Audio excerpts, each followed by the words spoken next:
2017년 11월 5일이에요. 택시가 청주에서 다방을 운영해요. 이 택시가 실종됐다는 신고가 접수되는 거예요. 이 신고자가 누구냐면 공교롭게도 가방 종업원이에요. 특별한 사유 없이 업주가 3일째 다방을 계속 안 나오는 거야. 이러고 있는데 문자가 하나 또 걸려옵니다. 내가 급한 일로 일본으로 가게 됐다. 집하고 가게는 뭐 어디겠어요? 다방이죠. 네. 이거를 처분해서 내 애인 64세 된 송 씨한테 줘라. 그게 문자로 왔다고요? 이게 문자로 온 거. 이거 황당한 문자죠 이게. 아 이건 뭔가 이상하다 이런 생각이 들어서 신고를 한 거예요. 이건 실종인 겁니다. 뭔가 이상한 거예요. 범죄하고 연루 가능성이 농후한 거죠.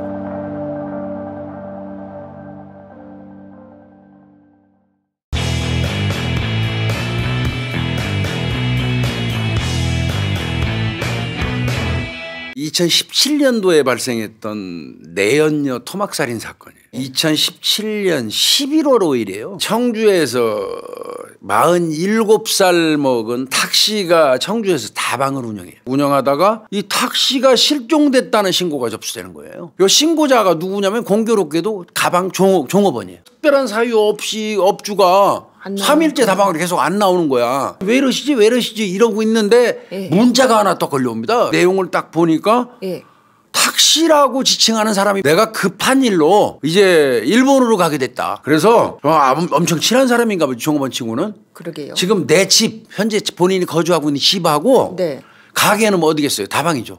이거를 처분해서 내 애인 64세 된 송 씨가 있어요. 내연남이죠. 쉽게 얘기해서. 송 씨한테 줘라. 그게 문자로 왔다고요? 이게 문자로 온 거. 이거 황당한 문자죠 이게. 문자 온 전화번호를 보니까 그게 송 씨의 휴대폰이야. 아, 또 심지어 택시의 번호도 아니에요? 예. 내가 지금 부득이하게 송 씨 휴대폰을 내가 써서 너한테 지금 연락을 한다. 문자가 오니까 종원이 황당하잖아요. 처음에는 장난 비슷하게 들었대요 그걸. 그러고 진짜 내리 연장 한 3일째 연락이 없으니까 아 이건 뭔가 이상하다.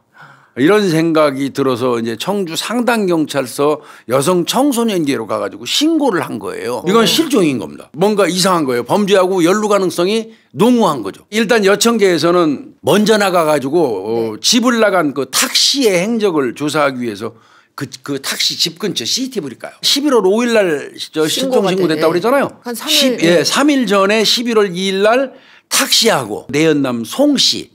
이 사람은 이제 예전에 건설업을 했었다고 그래요. 그 내연남 송 씨가 같이 집을 나서요. 그리고 그 이후에 11월 2일 날 들어올 때는 택시는 안 보이고 송 씨만 보여.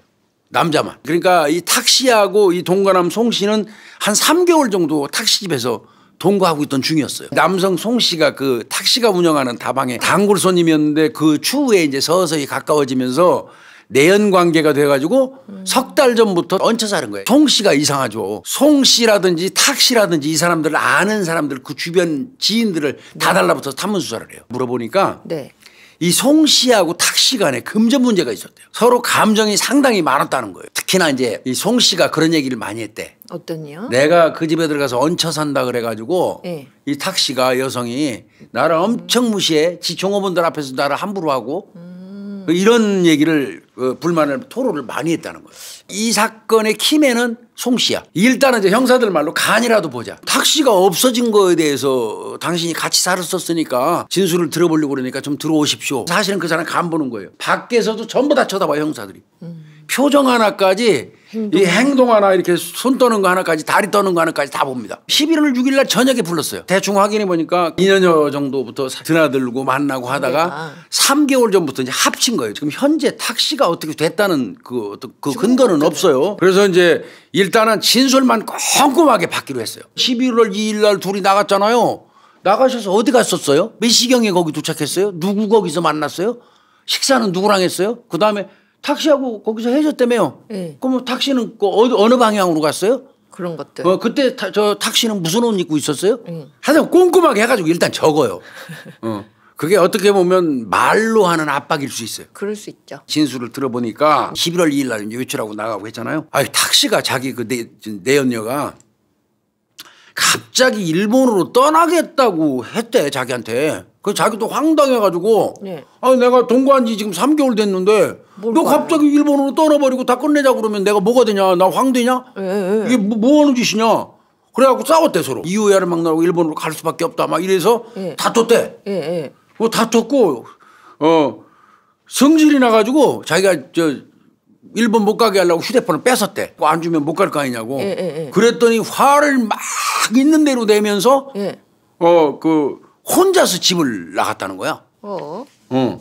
그렇게 그 얘기를 했고요. 이거 같이 나갔다가 본인 혼자 들어온 거를 경찰은 CCTV를 이미 확인을 했잖아. 했는데 지금 이 사람 얘기는 화를 내고 휴대폰 뺏기니까 화를 내고 자기 가버렸다고 이렇게 지금 진술했잖아. 그러니까 요거 뭔가 있긴 있다. 뭔가 이 말이 맞지 않는다. 이런 생각을 하고 다만 이제 더 밤에 일부러 불러서 조사한 거거든요. 밤에. 밤에 받은 진술 조서 갖다 놓고 다 나름대로 우리끼리 회의하고 분석한 다음에 다시 또 한번 부르는 거야. 왜? 송 씨가 키맨이니까. 이 사람만 한 놈만 물고 늘어지는 거야. 어떻게 보면 지금 현재 상태에서는. 그 연락을 했는데 전화를 안 받아요. 이러면 거의 뭐 확신이죠. 그러니까 경찰 득달같이 달려갔죠. 네네. 달려갔는데 음독했습니다. 음독. 다 죽어가는 그 송 씨를 집에서 발견을 했습니다. 그래서 허겁지겁 경찰이 병원으로 이송 조치부터 합니다. 뭘 먹었냐면 이 사람이 공업용 접착제를 먹었어요. 얼른 그 병원으로 후송하고 이왕 간 김에 집에 들어가서 그 송 씨 집안을 살펴봤어요. 경찰이. 살펴보다가 경찰이 하나의 메모를 찾습니다. 그러니까 어저께 진술한 내용이에요. 경찰에서 내가 진술한 내용이 어제 진술했잖아. 그 내용이 모두 현실이었으면 좋겠다. 거의 유서네요. 요거를 보낸 거예요. 여기서부터는 이거 큰 사건이다. 그래도 이제 경찰은 어떻게든지 살려야 된다. 저 사람 살려야지 탁씨를 찾는다. 그렇죠. 그리고 사건의 전말을 밝힌다. 이렇게 생각을 한 거예요. 이렇게 하고 기대를 했는데 3일 만에 11월 10일 날 16시 22분 이 사람 사망해 버립니다. 말 그대로 이제 진짜 황당해진 거죠, 이거. 그러니까 이제 이 경우는 경찰도 답답하니까 다시 탐문 들어가. 주변 중고참 정도 되는 친구가 계속 재탐문하고 돌아다니는데 어느 날 딱 그러더라는 거야. 이렇게 막 댕겨봐야 우리 탐문 다 한 사람들인데 더 이상 나올 것도 없어. 참고인 조서를 한번 우리가 다시 분석해 보이죠. 송 씨가 처음에 왔을 때 그 조서를 지가 받았대 꼼꼼하게. 그거를 한번 재분석을 한번 해보시죠. 그러더라는 거야. 그래서 송 씨가 1차 참고인 조사를 받을 때 자신이 사건 당일날 알리바이를 기재한 그런 내용 있잖아. 참고인 조사를 분석을 들어가요. 사건 발생 이후에 본인의 행적에 대해서 이제 형사가 물어봐요. 그랬더니 자기 이제 나도 탁씨가 사라져가지고 동거녀가 사라졌는데 내 마음이 어떻겠습니까? 나도 정말 너무 답답한 마음이 생겨가지고 나 이제 안 되겠다. 난 좀 기도를 좀 다녀와야 되겠다. 그래서 답답한 마음에 자기 고향인 충북 보은 내북면 쪽으로 기도를 다녀왔다고 진술을 했어요. 거의 이제 알리바이 비슷한 거죠. 그런데 이제 그 전에 다 주변 사람들을 탐문을 했더니 이 송 씨 이 사람이 옛날에 건설업에서 했다고 그랬잖아. 무속신앙을 믿는 사람이야. 사실 탁씨도 거기에 홀랑 빠진 거예요. 나이 차이가 많이 나잖아. 그런데도 동고 들어가고 그랬잖아. 그게 무속인이야, 무속인. 기도한 장소가 혹시 이 키가 될 수도 있다. 그리고 이제 생각을 해본 거예요. 일반적으로 무속인들이 기도를 하는 장소로 선정하는 곳은 어딜까? 내북면에 어딜까? 무속인을 또 찾아가서 탐문합니다. 그 무속인을 또 엄청 만났대요. 또 충북 보은군 내북면에 내려가가지고 바위가 많은 산, 그다음에 오래된 나무가 있는 그 산 인근, 그다음에 토굴 이쪽으로 이제 압축해가지고 수색을 해요. 그래서 며칠간에 걸쳐서 거기를 찾아 헤맵니다. 그런데 이제 최종적으로 압축이 된 거는 토굴일 가능성이 높다.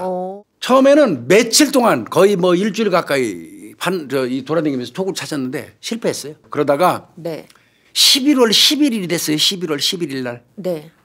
그때 우연히 토굴 입구를 돌하고 흙으로 이렇게 막힌 자국을 찾았어. 토굴인데 막아놓은 거예요? 막혀 있었던 거예요. 이게 이 돌하고 흙으로. 표시가 좀 나잖아. 그래서 이제 아마 툭툭 치니까 뻥 뚫린 것 같아. 그래서 그 안으로 들어간 거예요. 그 안으로 들어가갖고 그 안에서 탁씨의 시신을 발견해요. 흑연을 채굴하려고 팠다가 수익성이 떨어져가지고 굴착을 중단하면서 생긴 토굴이래요. 그거인데 그 안에서 시신 넣어놓고 밖에다가 쌌던 거예요. 근데 토굴 찾느라고 고생 엄청 한 거야.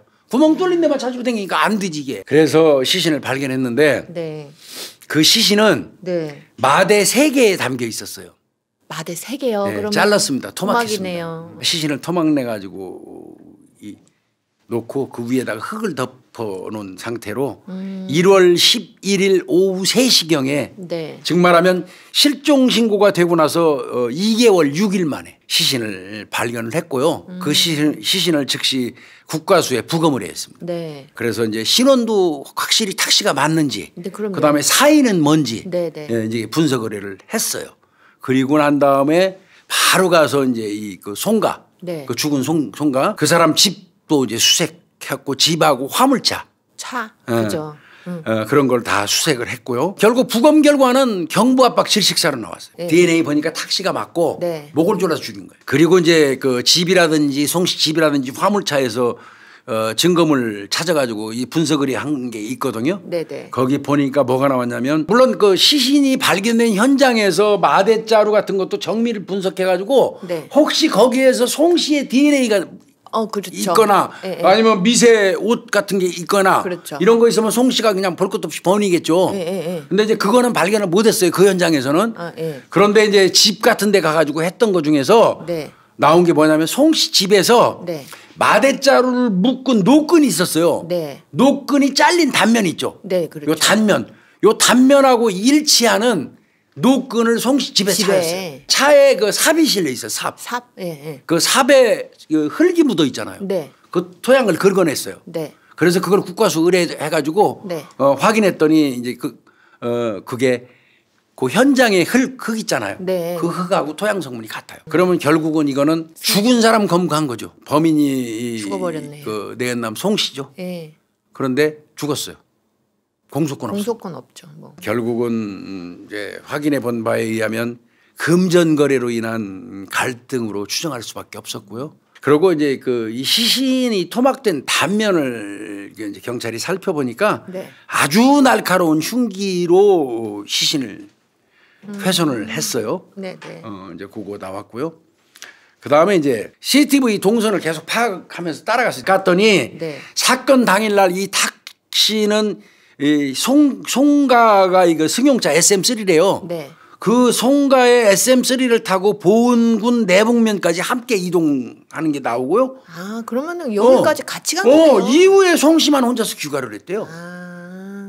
그럼 거기서 도망한 거예요. 이게 범행에 사용한 흉기는 못 찾았고요. 송가의 SM3 차에는 네. 도깨비 바늘 왜 이렇게 뾰족하게 생긴 뾰족한 거, 옷에 묻는 거. 그 차에 그게 상당히 많이 발견이 됐어요. 아. 죽이고 난 다음에 토굴로 이동하는 과정에서 네. 이 옷에 같은 데 이렇게 달라붙었던 걸로 추정이 돼요. 그 다음에 이제 이 목 부위, 이 머리 부위를 보니까 우열 현상이 있었어요. 목 졸렸으니까. 목 조른 거예요.